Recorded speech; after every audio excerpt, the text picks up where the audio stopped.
Les pionniers chez Fred Mazzella. Le tête-à-tête.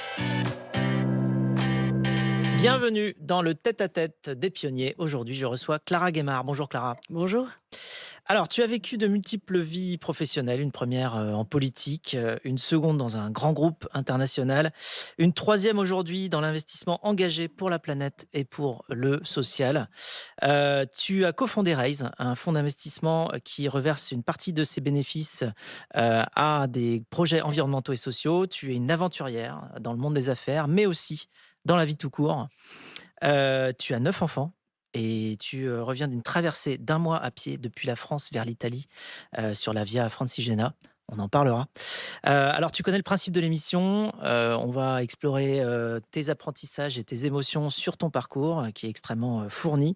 On va essayer de comprendre comment tu marches. On va essayer de savoir comment tu prends tes décisions et notre exploration sera agrémentée d'illustrations et d'informations qui nous seront données par Rebecca qui viendra sur le plateau. Alors c'est parti pour ton parcours.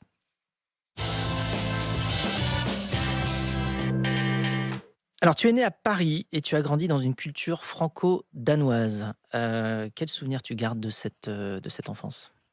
D'abord une enfance heureuse, puisque j'ai eu la chance d'être dans une famille, où mes parents s'aimaient et nous aimaient, et je pense que ça, c'est un cadeau dans la vie qui est le plus important qui soit. Mais surtout parce que, j'avais une double culture. Ma mère, était danoise. On passait tous nos étés à Kerteminde, une petite, ville au port d'un fjord, de façon extrêmement simple, et et maman nous interdisait de rentrer à l'intérieur, en dehors des heures de repas, qui étaient le matin et le soir, puisque le midi, on mangeait sur la plage. Et ça m'a donné un goût de la nature et un goût de la simplicité qui m'a toujours, habitée. Et puis les Danois sont des gens qui sont doués pour le bonheur, et je pense que je tire une partie de ma joie de vivre de ça. Oui, d'ailleurs, ça a un nom. Ça s'appelle le hygge. Voilà. Et quand, on passe un moment sympathique, au coin du feu, ou qu'on va, manger des glaces en famille, on dit que c'est hügeli. Voilà, hein, j'ai repris la définition de Hugues, c'est créer une atmosphère chaleureuse et profiter des belles choses de la vie avec les personnes que l'on aime. Bah, par exemple, nous, tous les matins avec, Hervé, mon mari, on prend le petit déjeuner dehors, été comme hiver. On allume une bougie et on s'habille. On met un anorak en ce moment, dans cette saison, mais on célèbre, le matin, et prendre son petit déjeuner dehors, c'est juste merveilleux. Alors, cette enfance entre 2 cultures, ça t'a aidé à forger ton caractère, tu penses? Oui, ça m'a appris que la différence était une force. Parce que j'étais toujours différente quelque part. Ma mère nous a élevés en mangeant des tartines, en dormant avec des couettes. À l'époque, les gens dormaient avec des draps. Heu, une forme de simplicité de la vie, et j'étais donc différente. Dès le départ, j'ai toujours été différente, et je me suis rendu compte que ça me permettait d'avoir un ailleurs que les autres n'avaient pas. Alors différente, forgée par, cette enfance biculturelle, tu entames un parcours professionnel unique. Rebecca. Commencé en tant qu'attaché d'administration au cabinet de maire de Paris, ce qui vous a permis de connaître Jacques Chirac, qui vous a d'ailleurs encouragé à tenter le concours de l'ENA. Il vous a offert 2 mois de congés payés pour préparer le concours, que vous réussissez. Dans les années 90, vous entrez à la Cour des comptes comme auditeur, vous gravissez les échelons jusqu'en 1995, où vous débutez votre carrière dans les ministères. Vous êtes d'abord appelée par la ministre de la Solidarité pour être directrice de son cabinet, puis devenez entre autres, chef de la mission au PME jusqu'en 2003. Vous devenez là ambassadrice itinérante, déléguée aux investissements internationaux et présidente de l'Agence française pour les investissements internationaux. Une première décennie dans la politique qui en précède une autre, cette fois à la tête de l'une des entreprises les plus puissantes du monde, General Electric. Vous y passez 10 ans également, durant lesquels votre expertise et votre réseau n'a cessé de s'enrichir, favoriser la création d'emplois et encourager les relations économiques internationales. En 2016, il était temps pour vous de quitter le navire pour rejoindre celui de demain, celui des entrepreneurs. Aux côtés de votre associé Gonzague de Blinière, vous vous consacrez à votre entreprise, Raise, pionnière de la finance engagée. L'objectif, montrer que l'on peut faire de la finance autrement, de façon bienveillante. Alors, Sacré parcours. Oui, c'est drôle d'entendre tout ça. Ça fait drôle, hein? Ça veut dire qu'on vieillit. Ça veut dire que tu as fait beaucoup de choses. Alors des études, tu en as fait et des très belles. D'où t'est venue initialement l'envie, d'aller faire de ces grandes études? Enfin Sciences Po, ENA, avec, toute l'énergie que ça demande et le travail? Je pense que j'étais habitée par l'envie d'apprendre. Moi, je suis curieuse de nature. Je voyais mon père qui partait. Mon père était un scientifique, médecin généticien, et je le voyais partir prendre l'avion. Je me souviens très bien qu'on allait à Orly. À l'époque, on pouvait aller sur la plateforme, d'Orly et regarder les avions atterrir. Il nous ramenait des objets du Japon, des États-Unis, et je me disais que sa vie était beaucoup plus drôle que celle de rester à la maison. Donc la curiosité d'abord. Sciences Po, c'était, des études, que je connaissais peu, mais c'est ma prof d'histoire qui m'a poussée à le faire. Et puis après l'ENA, j'avais envie de servir mon pays. J'avais envie de participer à quelque chose de plus grand que moi, que je comprenais pas forcément. Mais en tout cas, oui, servir mon pays. Même si je suis à moitié danoise, j'aime profondément la France. Et alors, sur ton parcours, tu es passé par plusieurs ministères. Tu t'es intéressé, aussi à un moment à évidemment à la direction des relations économiques extérieures et là, tu as rencontré une farouche opposition. Oui, c'est une émotion assez forte, qui m'a un peu forgée d'ailleurs, parce que j'étais candidate pour, diriger cette direction, et honnêtement sur le papier en tout cas, j'étais la plus légitime, la plus ancienne, enfin celle, ça devait pas poser de problème, et je me suis retrouvée avec un premier ministre qui était, Jean-Pierre Raffarin, qui souhaitait que je prenne ce poste, mais un ministre de l'économie et des finances qui s'appelait, paix à son âme, Francis Maire, et qui était totalement opposé, à ma nomination parce qu'il pensait que j'allais exploser en vol. Et j'ai eu un entretien totalement surréaliste avec lui où, il m'a expliqué que, c'était pour mon bien, que j'allais exploser en vol, que je me rendais pas compte, fallait voyager. J'avais un mari qui était dans la politique, j'avais beaucoup d'enfants, et donc, comme lot de consolation, j'ai obtenu d'être, ambassadeur délégué aux investissements internationaux, qui était sur le papier beaucoup plus petit, parce que la direction des relations économiques extérieures, ça faisait 3000 personnes, ambassadeur délégué aux investissements internationaux, il y avait 110 personnes, et puis j'ai pris, cette opportunité. Je me suis dit que c'était l'occasion de mettre en place, l'attractivité de la France et de vendre la France à l'étranger, et quand, j'ai quitté, Francis Maire après cet entretien qui était quand même très, très humiliant, je l'ai regardé dans les yeux, comme je te regarde là, et je ne lui ai rien dit, mais je me suis promis: «Toi mec, je vais t'épater», et je suis revenue 2 mois après avec un contrat d'objectifs et moyens, il m'a reçu 1 heure et demie, il m'a beaucoup, beaucoup challengée, mais j'ai vu que j'avais gagné son respect, et ça, c'est une histoire que je raconte souvent quand les femmes me disent: «J'ai été victime d'un tel, celui-là il m'humilie» et tout ça. Je pense qu'il faut jamais se mettre dans une position de victime, même si on est victime, parce que celui qui vous y met gagne 2 fois. Il faut toujours essayer de trouver quelle est la porte de sortie, avec lui ou avec un autre. La vie est tellement vaste, on va pas rester à se cogner toujours à celui qui veut pas que vous fassiez quelque chose. Alors est-ce que c'est cette, difficulté aussi d'accès au poste de direction dans le public qui t'a poussé vers le privé à prendre, la direction de General Electric, France, qui est Alors je quand même pensais que une j'avais le énorme job le plus société? amusant de l'administration, puisque mon métier, c'était d'aller vendre la France à l'étranger, et ça m'a donné l'occasion de rencontrer plein de grands patrons. J'ai rencontré Steve Jobs, j'ai rencontré, Fred Smith qui était, enfin plein de grands patrons, et je venais les voir en leur disant: «Bah, écoutez, venez en France», et parce que la décision d'investir dans un pays, c'est le dirigeant qui la prend, mais je me suis rendu compte que si je voulais pas terminer dans le cimetière aux éléphants, ce job était tellement convoité qu'il y a un moment ou un autre, quelqu'un voudrait prendre ma place, et puis j'ai eu l'opportunité de rencontrer, Jeffrey Melt, qui était le patron de GE, et qui m'a proposé un job. Je pense honnêtement qu'aucune entreprise française m'en aurait proposé. Mais lui, il a vu l'opportunité de se dire que, je connaissais bien l'administration, je c'était une entreprise qui comprenait mal la complexité de la pensée française, et je suis partie dans l'aventure, et ça a été une aventure formidable pendant 10 ans. Ouais, ça a duré 10 ans. Hem, alors justement, il y a à la fois, prendre la tête de GE, en France, donc ça c'est, Puis en Europe après. puis en Europe après, donc ça c'est un grand pouvoir et donc des grandes responsabilités, hein, enfin comme le disait Voltaire et puis l'a dit plus tard, Spider-Man, mais enfin bon, Mmh. tout le monde l'a dit. Comment tu perçois toi la notion de responsabilité quand tu es, aux commandes comme ça ça représentait combien de personnes? Quelle Oui, alors activité? après on peut dire, c'était 15 000 personnes, c'était 10 milliards d'euros de chiffre d'affaires. La réalité, c'est que, si on travaille pas en très grande intelligence avec les patrons de business, on sert à rien quand on est patron d'un pays.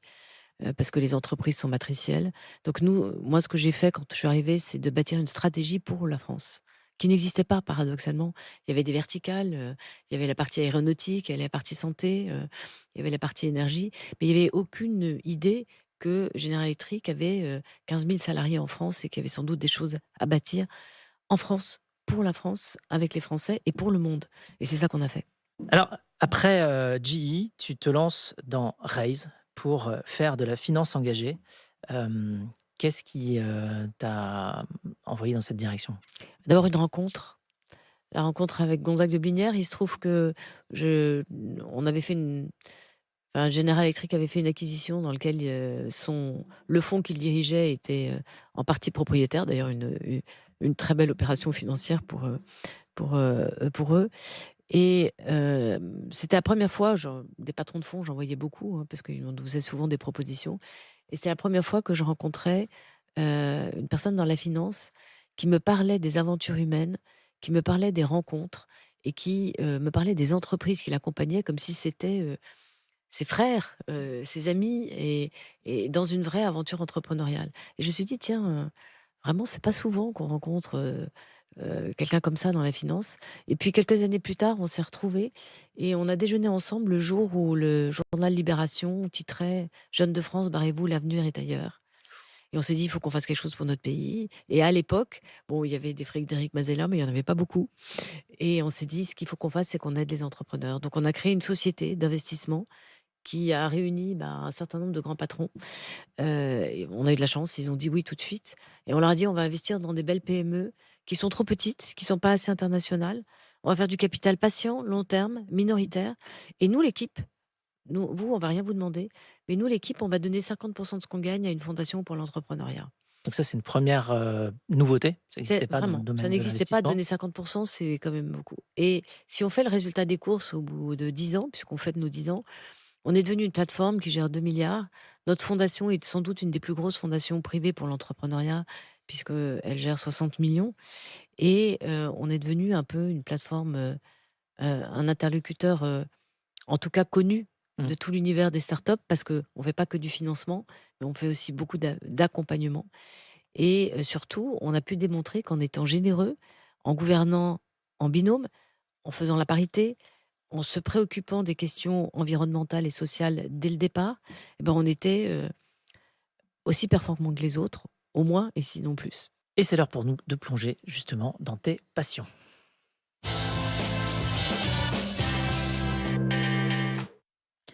Ton monde à toi, Clara, c'est celui de l'engagement, de la détermination et de la générosité. Tu es aussi sportive, certains disent même que tu es, la première cycliste de Paris puisque, tu te déplaces toujours à vélo depuis des dizaines d'années. Mais Rebecca va nous parler d'encore autre chose. Le jeudi 24 août, vous êtes parti pour une aventure dont vous rêviez depuis un bon moment, la Francigena. Pendant un mois, vous avez parcouru à pied les kilomètres séparant le col du Grand Saint-Bernard en France et à Rome. Un trajet de plusieurs centaines de kilomètres très endurant, mais vous n'avez pas démérité pour autant, puisqu'un mois pile plus tard, vous avez réussi à atteindre la cité papale le 24 septembre. La Francigena, quel périple! Oui, oh, c'est un périple merveilleux. Moi, j'aurais beaucoup aimé la faire en entier, hein, puisque la Elle Francigena, part d'Angleterre, elle c'est ça? part de Canterbury. En fait, il y a eu un évêque qui s'appelle Sildéric, qui, en l'an 900, est allé à Rome plusieurs fois pour essayer de pouvoir être évêque de Canterbury. Alors, il allait à Rome, et puis quand il revenait, les gens du coin disaient: «Non, non, tu ne seras pas évêque de Canterbury». Donc, il retournait à Rome, il y est allé plusieurs fois, et il a raconté son récit. Mais surtout, c'est un pèlerinage très connu au Moyen-Âge, puisque ben, finalement, les croisés allaient à Rome, et puis ensuite ils continuaient. Ils allaient prendre le bateau à Brindisi pour, aller à Jérusalem et c'est Un pèlerinage qui a été un peu oublié jusqu'en 1995, où la Communauté européenne a décidé de le remettre à l'ordre du jour. Mais il est oublié des Français et franchement, quand on adore l'Italie, c'est la meilleure moyen de la découvrir. Alors c'est une, vraie, manifestation d'envie de liberté aussi. Cette envie de liberté, on la retrouve, également dans la lutte antidiscrimination que tu mènes, à chaque fois que tu en as l'opportunité. Tu as évolué dans plusieurs milieux, dont la politique, qui est pas toujours, très paritaire. Est-ce que tu trouves quand même que les choses s'améliorent aujourd'hui? Est-ce que tu vois des changements sur les dernières années? Alors, j'ai présidé le Women's Forum et ça m'a permis de voir que, heu, la place de la femme dans le monde, alors en France, il y a évidemment beaucoup de choses qui ont changé, heureusement, hein.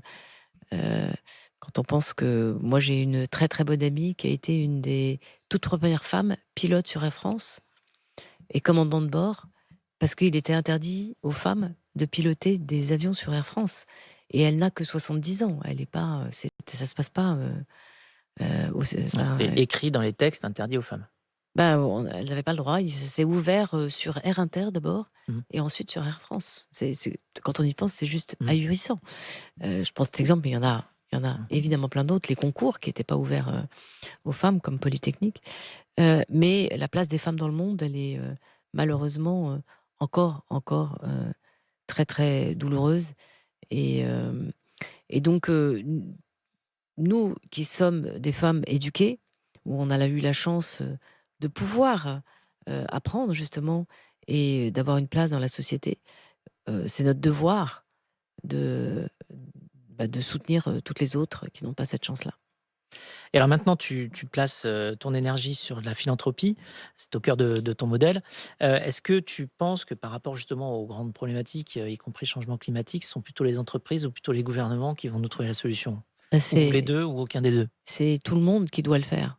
En tout cas, ce qui me semble essentiel, c'est que là où on est, qu'on soit, dirigeant d'entreprise, qu'on soit politique, qu'on soit responsable d'association ou qu'on soit un citoyen, on a sa part de responsabilité et on doit la prendre et on doit la prendre maintenant et en fait, on a tous quelque chose à accomplir qui est fondamental. Dans une entreprise, enfin nous, c'est ce qu'on aime chez Raise, c'est qu'il y a bien sûr une organisation, mais il y a pas de hiérarchie. C'est-à-dire que chaque métier est absolument essentiel au destin de l'entreprise et la chance qu'on a eue avec Gonzague, c'est qu'on est parti de zéro. Donc on a pu l'inventer comme on voulait.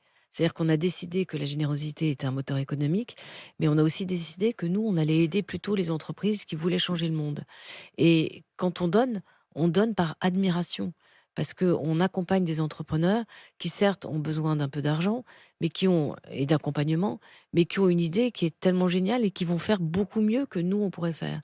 Donc, c'est se concentrer d'énergie, d'intelligence, d'envie de changer le monde qui est absolument merveilleux. Ce qui fait que le soir, quand on se regarde avec Gonzague, on est épuisé parce qu'on a vu tellement d'énergie, tellement d'envie de bien faire. Et c'est ça qui est un peu schizophrénique. C'est que nous, quand on arrive au bureau le matin, on est plein d'énergie et on entend les médias, on entend la chape de plomb. Et on dit, mais il y a tellement de belles choses qui se passent dans notre pays. Et c'est pour ça que bravo pour cette émission. Ah merci.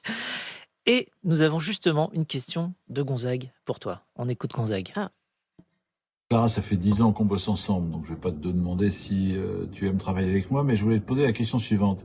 Si j'étais danois, et si on avait créé Raise au Danemark, est-ce que tu aurais aimé autant la France? c'est drôle comme question.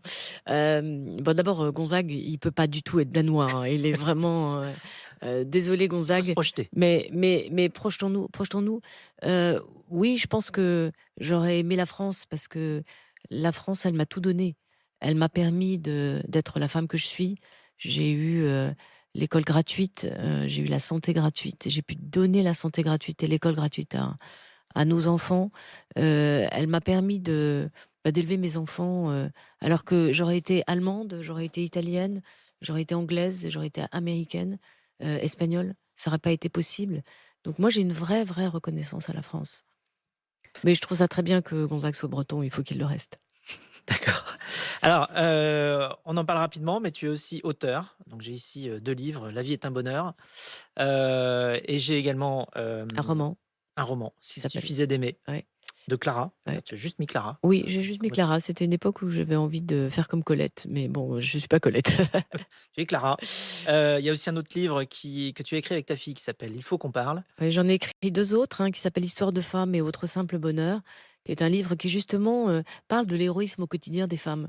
Je trouvais ça important de dire que les femmes sont héroïques dans leur quotidien et que c'est un héroïsme, qui n'est pas mis en avant, Mmh. le C'est le bien. héroïsme ordinaire. C'est le bien qui ne fait pas de bruit, comme on dit. C'est ça. Et il faut qu'on parle, c'est un livre que j'ai écrit avec une de mes filles, Bérénice, et qui est pas du tout un conflit de génération, mais c'était, au moment où je me suis rendu compte que les valeurs dans lesquelles moi j'avais été éduquée, qui est post 68, étaient totalement dépassées et qu'en fait, la génération d'en dessous portait des valeurs, qui n'étaient plus du tout les mêmes.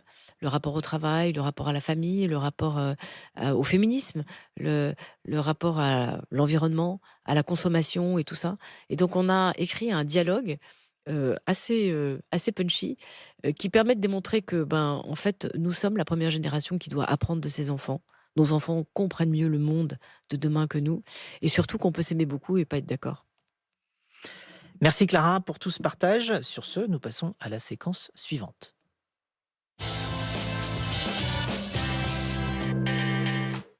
C'est la séquence Actu, Clara, et Rebecca va nous parler de tes projets actuels.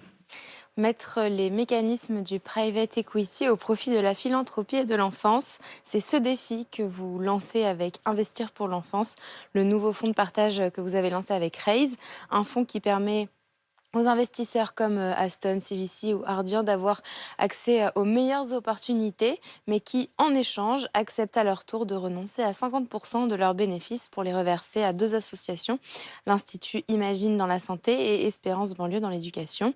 Vous vouliez trouver un système pour aider ces associations à lever des fonds pour qu'elles puissent se concentrer sur leurs actions.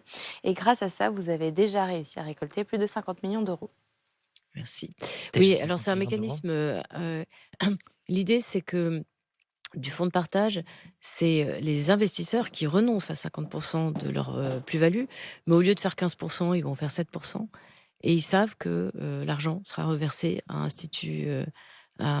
à l'Institut Imagine, à Espérance banlieue. Donc c'est un mécanisme similaire à Raise, mais là, cette fois, Cette fois-ci, c'est généralisé les investisseurs euh, qui acceptent de donner aux 50% de autres leurs investisseurs. bénéfices et ils ont un partage du risque, qui est partagé avec, plusieurs sociétés de gestion, puisqu'on a une quinzaine de sociétés de gestion qui acceptent de mettre un petit ticket dans leur meilleur deal pour avoir une rentabilité maximale. Et l'idée, c'est, de ne pas séparer la générosité et le business. Quand on met la générosité au cœur du business, tout est mieux. D'abord parce que ça donne du sens aux collaborateurs, Mm. heu et c'est très bien d'avoir une passion quand on est patron et d'aller soutenir le club de foot local, mais c'est encore mieux quand les équipes y participent Bien sûr.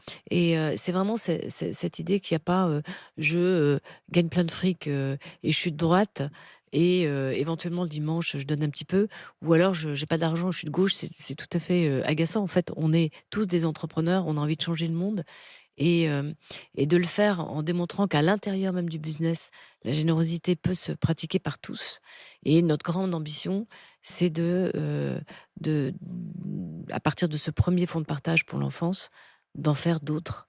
Une superbe innovation sociétale de la finance encore. Tu crées la finance de demain, tu changes le monde. Merci beaucoup. Nous passons maintenant à la séquence rapide de cette émission, c'est le Quizella. Le Quizella. Alors, le Quizella, c'est quoi? C'est une séquence rapide dans laquelle je te pose des questions rapidement et tu y réponds aussi rapidement que possible. Est-ce que D'accord. tu es prête? Bah oui, je suis prête, oui. Top, c'est parti. Un mot pour résumer ce que tu aimes dans la culture danoise. Ah, j'aime la simplicité, Un mot pour résumer ce que tu aimes dans la culture française. l'intelligence. Ton geste écolo du quotidien. Mon vélo? Alors, plutôt justement 10 km en vélo à Paris le long de la Seine ou 10 km à pied dans la montagne. Oh les 2. Les deux. On va pas Le, s'interdire le plaisir, hein. le meilleur conseil qu'on t'ait donné.